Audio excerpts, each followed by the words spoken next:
यह कहानी एक धोखेबाज लड़की की कहानी है जो पैसों के लिए मुझे छोड़कर चली गई। आज के ज़माने में लोगों की कोई अहमियत नहीं है, सब लोग पैसों को अहमियत देते हैं। पैसा से सब कुछ कर सकते हैं। यह कहानी बहुत दुख भरी है। आप इसे पढ़कर यह सोच सकते हैं कि जिन लोगों के पास पैसा है हर किसी का प्यार पा सकते हैं। धोखेबाज लड़की। यह कहानी 2016 की है, जब मैं अपने दोस्त के साथ उसके रिश्तेदार के प्रोग्राम में गया था। तब उससे प्रोग्राम की प्रीति नाम की एक लड़की से प्यार हो गया। उसके साथ प्रगन नाम की एक लड़की भी उसके साथ आई हुई थी।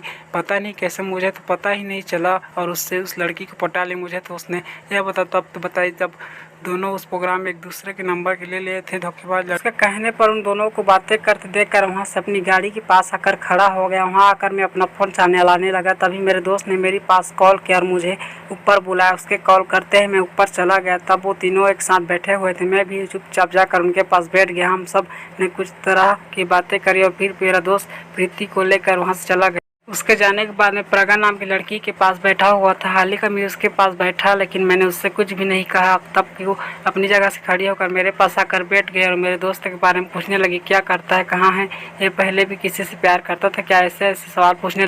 तब मैंने उस लड़की को बिल्कुल पागल समझा। भला कोई कमीना दोस्त ही होगा जो अपने दोस्त का राज किसी दूसरे के सामने खोलेगा। मैंने उस समय उस लड़की के सामने अपने दोस्त की तारीफों के पुल भान दिए। तभी वो मेरी तरफ देखने लगे और मुझसे पूछने लगे कि मैंने किसी से प्यार किया है क्या। उसके कहने पर मैंने भी शरीफ बनकर उससे मना कर।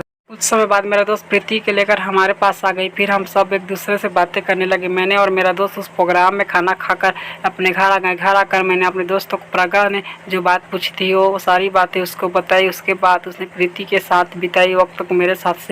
उसने कहा वो और प्रीति पहले से ही एक दूसरे को जानते हैं। उसके कहा कि उसने बहुत कोशिश करी थी लेकिन वो कुछ नहीं कर सका। उसके बाद वो दोनों एक साथ इस प्रोग्राम में मिले। तब जानकर उन दोनों की बात हुई। वो मुझे प्रीति के बारे में ही बता रहा था। इतने में ही प्रीति का कॉल आ गया और कॉल आते ही वो मेरे पास दूर चला गया। उसके जाने के बाद अपने कमरे में चला गया और तभी मेरा दोस्त हरी मेरे कमरे में आया तो मुझसे पूछने लगा कि मैं किसी लड़की से प्यार करता हूँ क्या तू। तब मैंने उससे मना कर दिया। मेरे मना करने के बाद उसने कहा कि प्रीति उससे बोल रही थी कि प्रज्ञा मुझे पसंद करती है, यदि मैं भी उसकी पसंद करता तो उसके कहने पर मैंने तो मना कर दी थी, लेकिन किसको पता था कि वो लड़की मेरे गले ही पड़ जाएगी। उसने पता नहीं रात को हरी को क्या कह दिया कि हरी मुझे सुबह उससे मिलने के लिए ले गया। मैं चारों फिर एक होटल में मिले। तब प्रीति ने मुझसे प्रज्ञा से प्यार करने की बहुत रिक्वेस्ट की। मैंने उससे कहने पर मैंने प्रज्ञा को बुलाया और उससे कह दिया कि वो मुझे बहुत पसंद। हाँ कहने पर प्रज्ञा बहुत खुश हुई। हम सब ने कुछ तक एक दूसरे से बात की और फिर वहाँ से कहीं बाहर घूमने के लिए चले गए। हम चारों एक साथ शाम तक घूमते रहे। फिर देर रात को हम उन दोनों को छोड़कर फिर से अपने घर आ गए। आकर हम दोनों ने एक लड़कियों के बारे में बातें करी। तभी हम दोनों के पास उन लोगों दोनों लड़कियों का कॉल आया। कॉल आने के बाद हम दोनों अपने अपने कमरे में जाकर एक दूसरे से बातें करने लगी। प्रज्ञा मुझे पाकर बहुत खुश थी। मैं भी धीरे धीरे उसकी बातों से खुश रहने लगा। हम दोनों कुछ ही दिनों में एक दूसरे से फूल मिल गए थे।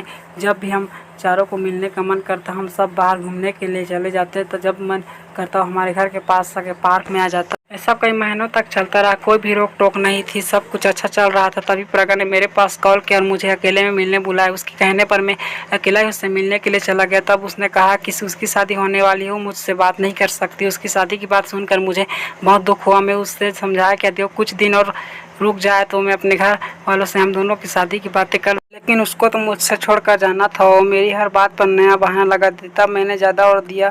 तब उसने कहा कि उसके घर वाले हम बात को नहीं मानेंगे। उसने कहा कि उसकी शादी उसके पापा के दोस्त के लड़के से बचपन में ही फिक्स हो गई थी। उसकी इस तरह की बातें करने के बाद मुझे उस पर शक होने लगा। जब वो नहीं मानी तो मैंने उसको शादी करने के लिए कह दिया। उस दिन वो मुझे आखिरी बार मिली। हम दोनों उस दिन एक पार्क में देर तक बातें करी। फिर उसे उसके घर के पास छोड़कर अपने घर आ गया। घर आकर मैंने ये बात हरी को बताई। तब हरी ने यही बात प्रीति से पूछी। तब उसने भी प्रीति ने भी यही कहा कि प्रज्ञा भी उस यही बात बता रही थी कि पापा उसकी शादी करने की बात कह रहे हैं। प्रीति की भी ऐसा बोलने के बाद मैं अपने आप को अकेला महसूस करने लगा। कुछ ही दिनों में हरी से भी अकेला रहने लगा। घर आता कब चला जाता है हरी को कुछ नहीं था। ये तो मैं रात को आखिर सो जाता तब हरी को पता चलता है। सुबह उठकर मैं चला जाता उसे पता चलता। फिर एक दिन हरी ने मुझे कॉल किया और मुझे समझा और कहा कि मैं अपनी कंपनी ध्यान दूँ। प्रज्ञा होते ही मैं अपनी कंपनी को भूल गया। हरी के समझने के बाद मैं कुछ दिनों में भूल गया था। धीरे धीरे मैं अपना मन काम में लगाने गया। एक दिन की बात है, जब मैं ऑफिस में अपनी केबिन बैठा हुआ था तब